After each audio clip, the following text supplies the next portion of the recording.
Dr. Bishop is really a guru in future thinking, in future study education. He started teaching future studies in 2005. That's almost 20 years ago at the University of Houston. And University of Houston is actually one of the forerunner in future studies programs. A lot of us in Hong Kong didn't even know that there is such a discipline where you can actually pursue all the way to the doctorate degree. But Dr. Bishop has already been doing it for 20 years. And after he retired, he decided to start up Teach the Future, which is to actually bring it to younger people. Why? Why do we actually need to include this in our education program? Why is it that our young people need to understand what future thinking is all about? And with that, I would like to hand over the time to Dr. Peter Bishop. Absolutely, Helen. It is definitely my pleasure, and particularly to be associated with your club and the Rotary Club. I've given many talks to Rotary International at various countries and many in the United States. So it is it's terrific to see you all and hear all of what you're doing. Calling me a guru puts me, unfortunately, into a different category than I usually put myself, but I'll accept that for the time being. We'll see what happens. I'd only have to make, Helen, I'm sorry, I only have to make one correction, and that I started teaching future studies, not at the University of Houston, but at the branch campus of the University of Houston in 1983. So a little more than 20 years ago, if you want to do the math. So now you know how old I really am. That's 40 years ago. It is exactly, almost, yes. So I've been doing this for a while. Here you have Future Studio, and I'm anxious to see the kinds of things. I've seen a little bit already of what it is that you do, and I'm anxious to see further. But Helen and I talked, and I said, well, you have people in the club, and I hope people on this call who already have worked in Future Studio, have taught a little bit about future studies. And sometimes, I mean, for me to come in and say, this is how you do it, well, I'm talking to 10 or so people, as I understand it, who already know how to do it, who are already doing it. So we've created a little discussion group, if we can. It's actually a discussion between those who have done Future Studio and those who have not. I think this would be an interesting conversation. So what do you think Foresight is? We're having conversations within Teach the Future right now, and people are telling us, you have to tell us what it is first before we want to teach it. So what's the short answer? In a sentence or two, what would you say Foresight is, or future studies, or futures thinking, however you want to call it? And how is it different from the way we've thought about the future? In our various cultures and our various civilizations even, we have thought about the future for thousands and thousands of years. But how is it different? How we're now teaching students to think about the future versus the other? Is it better, or maybe is it not so good? And there's no right answer to this. I can tell you, I know this field very well, and there are as many definitions of foresight as there are people who define it. So you can have your go. We're only going to spend till the bottom of the hour, it's about 12 minutes on this, and then I'll come in and answer these questions myself, not because they're the right answer, but indeed, you've been very generous in giving me your time, so I should share something, I believe, rather than just make you do all the work. Okay, Dr. Bishop, I think we are all back. Excellent. Okay, Helen, do you see the slide there? Yes, the 20th century beginnings. Right. Okay. Well, I thank you very much for one of the things I've learned a long time ago in teaching is that we and even young people learn a lot more when they're interacting with each other and when they're just listening to a guru. So since Helen has put me in that category, I will accept that and say that's why we're doing this, that learning and interacting with others. I created the first online degree at the University of Houston quite some time ago, and interaction was the major element that I put in. This was not just listening to recordings and doing papers. We were all talking to each other, turning in assignments, getting feedback and things like that. So I really believe that we learn a lot, and I hope you did learn a lot from your colleagues and also from people who had not participated in Future Studios. What were their questions? What did they not understand? So we have a big job ahead of us to try and explain this field, not only to children, but also to the adults in the world. It's still not well developed.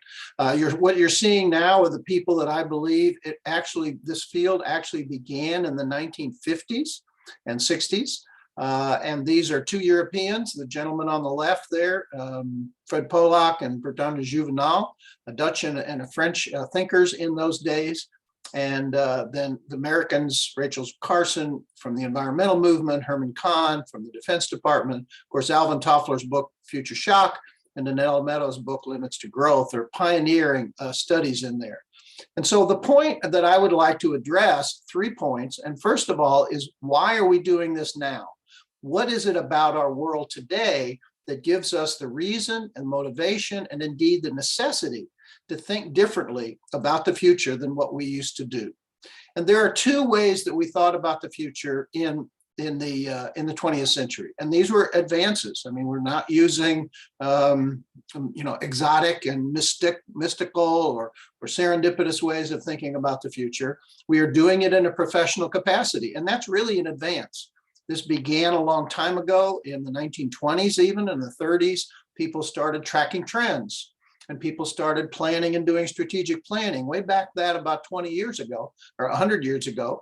And that was really an advance. After the World War II, there was a lot of movement in forecasting. Econometrics came along and other market research, which are forecasting techniques that are very popular today. And planning, strategic planning, project management, all of that was very popular. The good thing about them is that they gave us a systematic and professional way to think about the future. The unfortunate thing, however, is that they also had some assumptions. You cannot make decisions without making assumptions. They had some assumptions that were perhaps fairly accurate and fairly valid in those days, in the 50s, 60s, and 70s. They're becoming less valid today. And those assumptions are that trends will continue, and both of them share the most important assumption: nothing surprising or unexpected will occur. So if you draw a line out to the future, then that line is going to continue until you get to the forecasted time period. And you're assuming that nothing strange, nothing unusual, nothing surprising, nothing disruptive will occur. Well, can you really believe that today after we've gone through the COVID and everything else? Of course not. It's becoming a less valid assumption. The other assumption for planning is that we know what we're doing, we know how to do this, and therefore nothing surprising or unexpected will occur. It's the same assumption. And the reason that we're talking now about foresight, and began talking about foresight way back as early as the 1950s and 60s, is that that assumptions were becoming less and less valid. We know we can't predict the future, and everybody agrees with that, except they continue to do it anyway because they don't have an alternative. So that alternative, as I believe, is what foresight and future studies is for. It's not only for children, but it is for adults. So there are 2 main ideas that I believe, and I have a whole master's degree in this, so there's a lot more material than this, but you asked me to talk for 10 or 15 minutes, and so I boil it down to these 2 main ideas that I think characterize our approach to the future, which is different than the traditional forecasting and planning approaches of the past. Most of us think of the future as, even as school children or as young adults, as a road or a river, that it's heading somewhere. And our job is to figure out what the destination is. What is the future? Singular. What is the future? What will it be like in 2030 or 2040? And unfortunately, that's an unfortunate question because it's impossible to know. It is impossible to know because there are so many alternatives. There are so many things that could come up, be wrong, be surprising, be disruptive, so that the fundamental concept about describing the future, answering the question, what will happen, is to respond and say, I don't know what will happen, but I do know some of the things that could happen. And let me tell you those. Frankly, when I was early in my career, people would say, well, what do you think is going to happen? And I was a college professor, smart guy. I really wanted to tell people what I thought was going to happen. And I had to stop myself. And I have to say, well, I'm a futurist, so let me give you some scenarios. I literally had to force myself to talk about the uncertainties of the future and to put that as uncertainties. So the foresight is the alternative to the straight line extrapolation, to the step-by-step planning that became popular in the 20s. So people can't predict the future. They don't know what to do instead. What they should do is foresight. So what are the many futures there? There are three of them. There is the expected future, and it's where we're headed.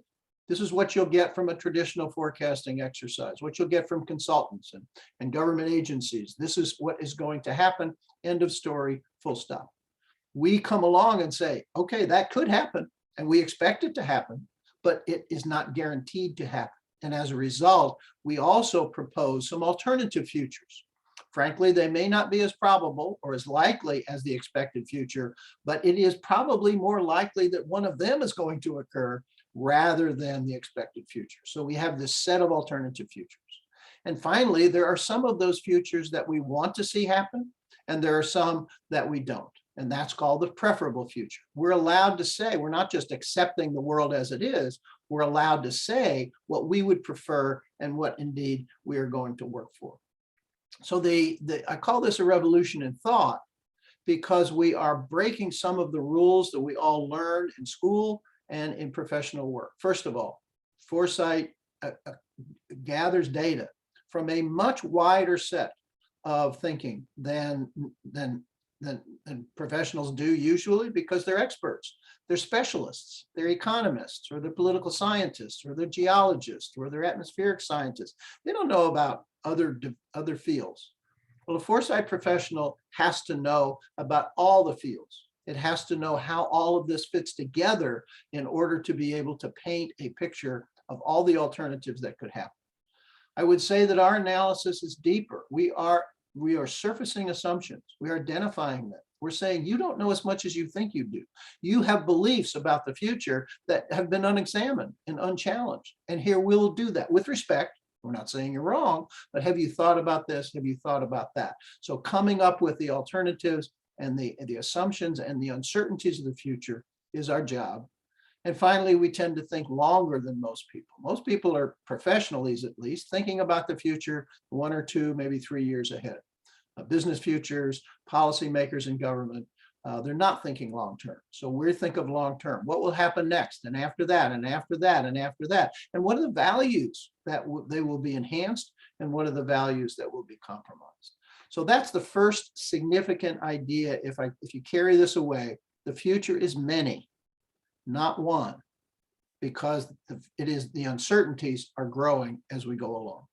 The second idea is that influencing the future is not like building a bridge or building a house, using a blueprint, using a project management called a Gantt chart or a water flow diagram, step by step, here's where we go. No, it's really more organic than that. It's more exploration than it is construction. It is more like growing things, like gardens and raising children. We have 2 very young children in our family these days.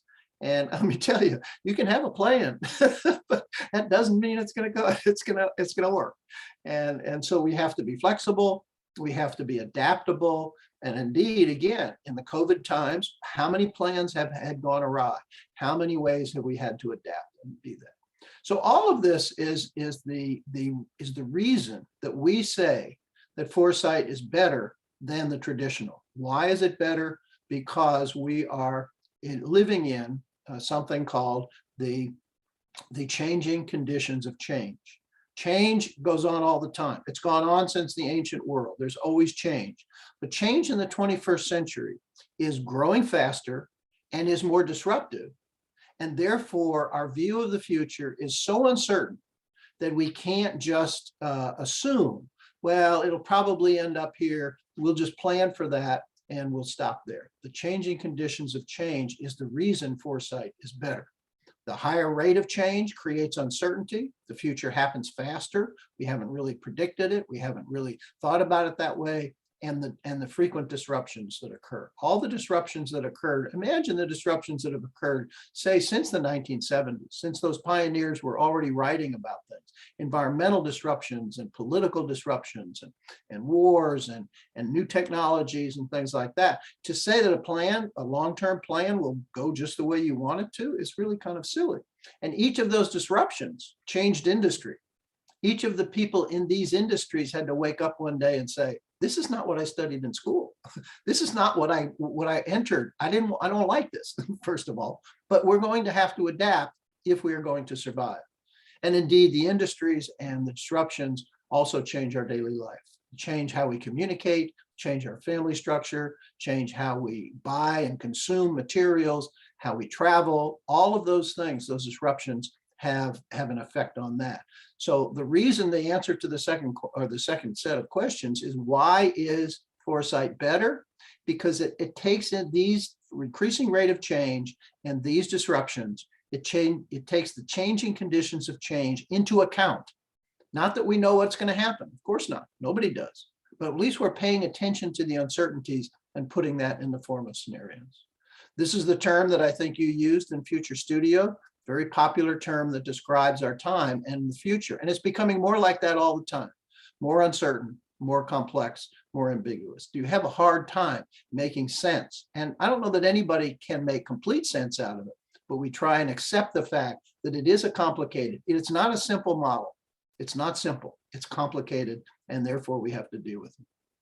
So to foresight today is a field. It's been around officially pretty much since the 1960s, when people started teaching it, Jim Dater and Wendell Bell. There are professional organizations in the field. There are journals, consultancies, businesses. This is a real deal. So now we go, who's left out of this discussion? Oh, might it be young people? Might it be students? Everything students learn in the schools has come out of the past. These are good things. I'm not saying they shouldn't learn history, and they shouldn't learn science, and they shouldn't learn literature of the past. They never, however, barely ever, the teachers barely ever even mention the future, because they don't know how to teach it. They know they can't predict the future, and therefore they don't want to teach it, and maybe with good reason, because they don't want to tell them what's going to happen and then be wrong, which they probably will be.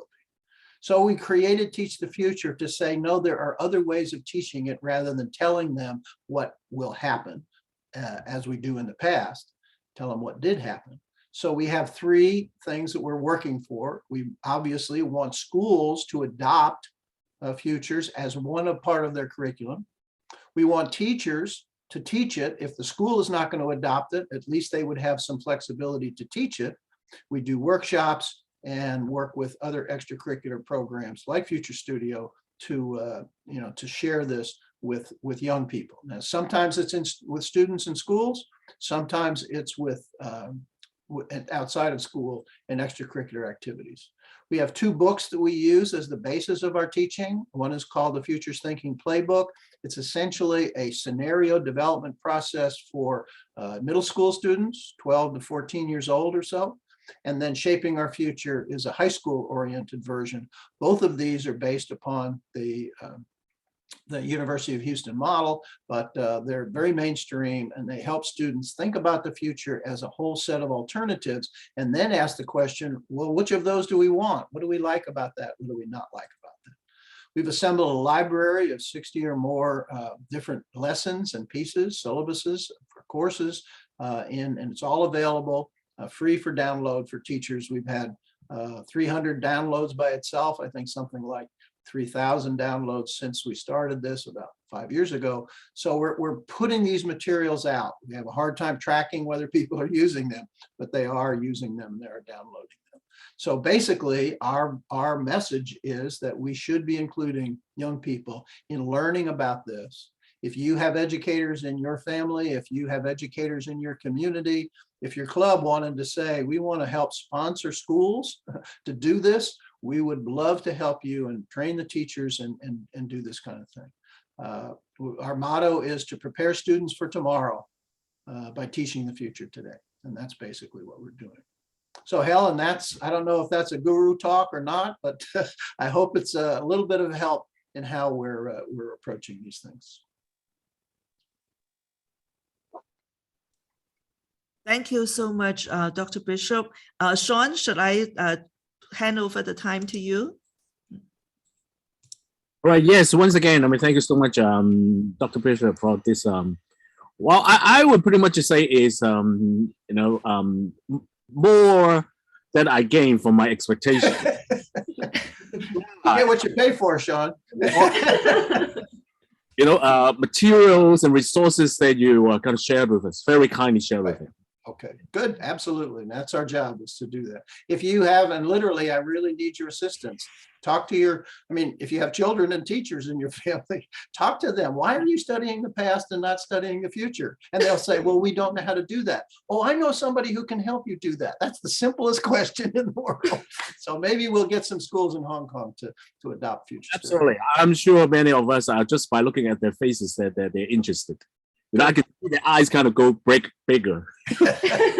Okay, good. Well, we're creating a global movement. We have volunteers all over the world, very small, but I just had conversations with two gentlemen, one from Sierra Leone and one from Nigeria and Africa. We have a very active group of 40 or so volunteers in Brazil. We have a lot of people in Europe and various countries. And I'm just beginning to talk to a research organization in Japan to start, talking to young people. So would love to work with you as you, I hope, help us with this movement. We're desperate for need. We're desperate for help. We're desperate for partners and for people who say, yes, we should do this, and then actually act on it. And the Rotary has been, it's been a great organization for so many causes, so many issues over its long history. This may be one of them. Yeah, thank you so much once again. Sean, we have in our audience at least one secondary school principal. I'm sure they're afraid that you just call them out. So definitely there will be some very possible collaborations happening. We hope so. Yes, definitely. Hi, Daphne. Morning. Hi, Morning, good Miss morning, Ho. everyone. Thank you for inviting me to this meeting. Oh, I have learned a lot from you, Dr. Bishop. Thank you. Okay, well, thank you for joining us. All right, thank you. And I would like to now pass it on to Rotarian Justin. Oh, yeah, sure. Yeah, we just want to say a huge thank to Dr. Bishop for sharing your time, particularly in a Friday evening, to share with us very enthusiastic about future thinking. I learned a lot. I had a taste on future thinking a year back, just a short workshop.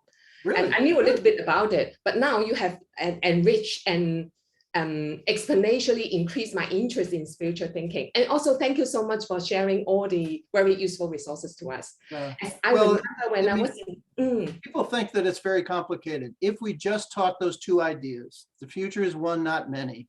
Yeah. And influencing the future is more like a journey than it is like a construction project. Yeah. Just those two ideas, and you can then spend lots of time doing exercises and having discussions about those two ideas. Exactly.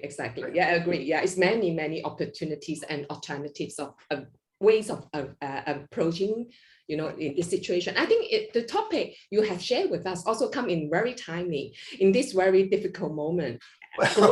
Yeah, in school, we call this a teachable moment. Can anybody say the future is going to be like the past anymore? I mean, can anybody who's been through the last 2 years ever believe that? No. Yeah, exactly. Yeah, I'm sure the topic you have shared with us now have sow a seed, increase our interest so that we can do more research. Also, find out more about future thinking. Thank you.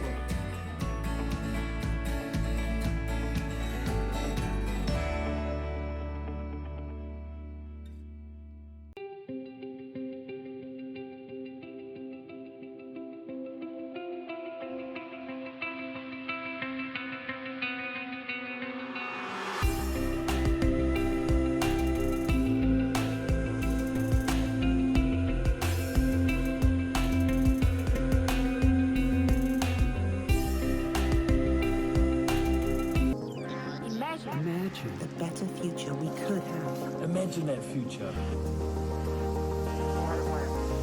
What does it look like for you? For the people you love. How do we lift each other up And make it fair. It's time to talk about the future we want.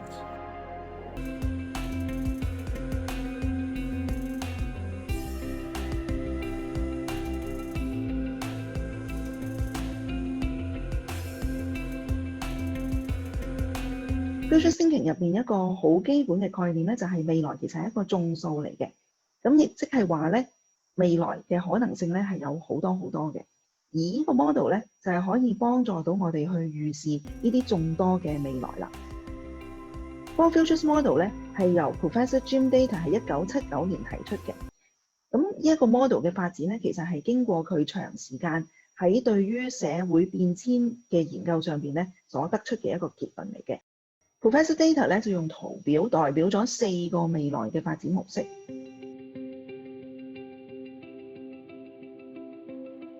Futures Triangle 未來三角。喺呢個工具裏邊，我哋用3種元素去分析未來趨勢嘅發展。呢3個元素包括 Pull of the Future 未來嘅拉力 ，Push of the Present 現在嘅推動力 ，Weight of History 歷史嘅重量。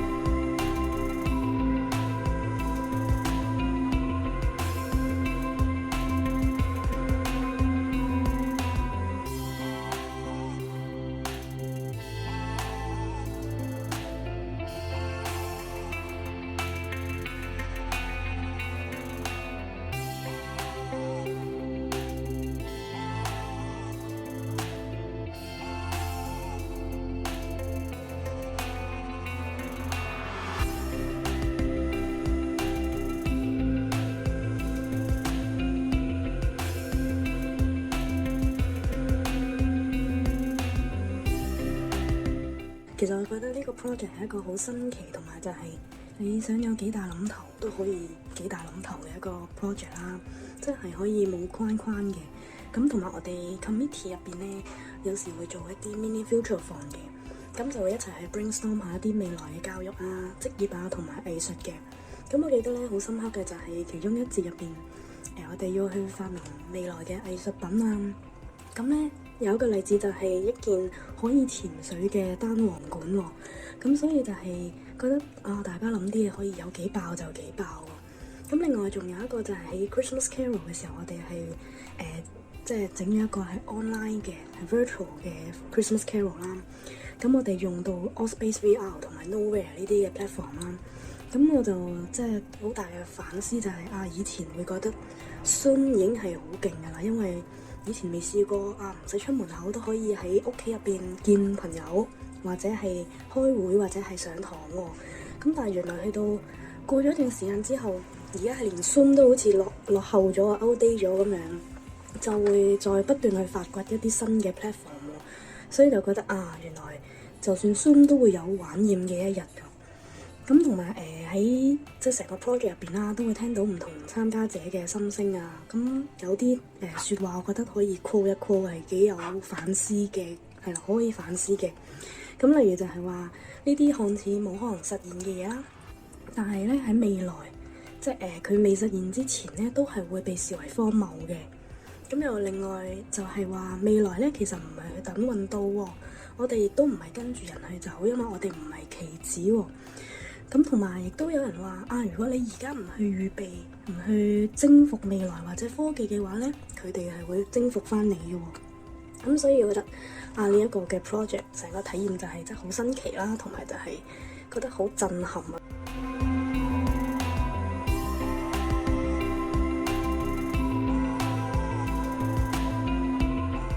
成個 project 我覺得好有意義嘅，因為有 benefit 到下一代，有 benefit 到我哋呢一代。咁我覺得好 mutually beneficial， 好嘅位係唔單止 make 到 impact 啦，即係你教識咗人啲嘢，但係自己都學到好多嘢啦。喺個成件事，因為成個 journey 唔止淨係 facilitation 嗰下咁樣 ，from train the trainer 啦，去到跟住我問你 about coaching style facilitation 啦，咁跟住去到真係 fact 啲大學生，其實成個過程就好似我都係學緊嘢咁樣咯。The biggest learning for me, we shouldn't allow the constraints of today to limit our imagination and innovation for the future. In order to be well prepared for the future, we have to first look at the past and present to better understand the world we live in, and from that make educated projections about the trajectory of developments in the future. 最印象深刻係嗰4個唔同嘅 break 咗，係個 Four Futures Model，係啦。平時如果唔係見到呢4個 model，你只係會諗一樣嘢，就 future 咧就應該係要咁樣嘅。有時中間有 disruption， 或者突然之間有唔同斷咗咁樣咧，但係呢個係人生最常發生嘅事嚟㗎嘛，即係從來都唔係一帆風順向上或者向下㗎嘛。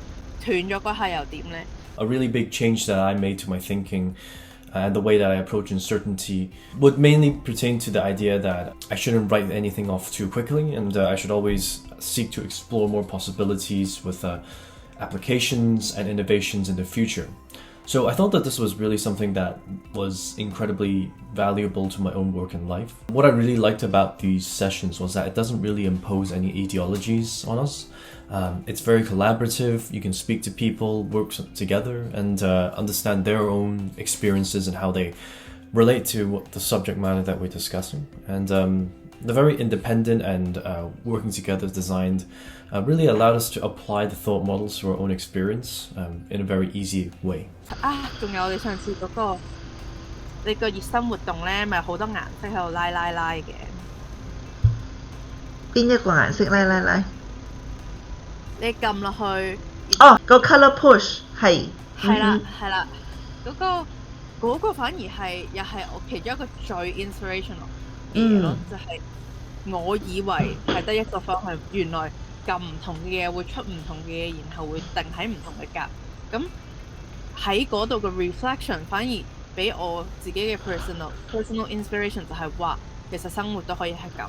原來你淨係定格睇一樣嘢，然後人哋撳唔同嘅掣，大家可以 interact 到，換到唔同嘅結果出嚟。其實有其他可能性，同埋任何可能性都有下一個可能性咯。